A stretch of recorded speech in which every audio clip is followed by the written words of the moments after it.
চুপ তো, চুপ। বলেন দিদি, কি আপনার বক্তব্য? বক্তব্য হচ্ছে বোন যেন কারো না থাকে।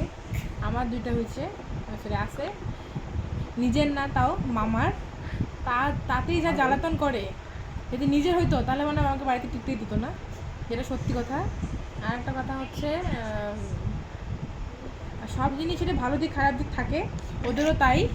কিন্তু আমার মনে হয় এদের খারাপ দিকটা একটু বেশি, ভালো দিকটা একটু কম। মানে হচ্ছে তোমার খারাপ দিকের মধ্যে 100-এর মধ্যে হচ্ছে 60 না 70 খারাপ, আর হচ্ছে 30 হচ্ছে ভালো। তবুরকে আমি এইভাবে মানিয়ে গুছিয়ে নিচ্ছি, কেননা যেহেতু বোন হয় আমারই তো, আমার দেখে সব কিছু শিখছে। মোরাল অফ দ্য স্টোরি এটাই বলার ছিল, আর কিছু বলার নেই। তো আপনাদের কি বক্তব্য? চোখ কালো হয়ে গেছে। এই যে পায়েলদি যেগুলো যেগুলো বললো, মনে নেই। হায় রে, ওরা একটু কম বোঝে, ওদের টাওয়ারটা একটু খুব কম পায়, মানে বর্তমান ভোডাফোনের মতো, তাই ওরা ওদেরকে একটু সব কিছু ভালোভাবে বুঝিয়ে কাছে গিয়ে বলতে লাগে। হ্যাঁ, তুই জিও, তুই জিও।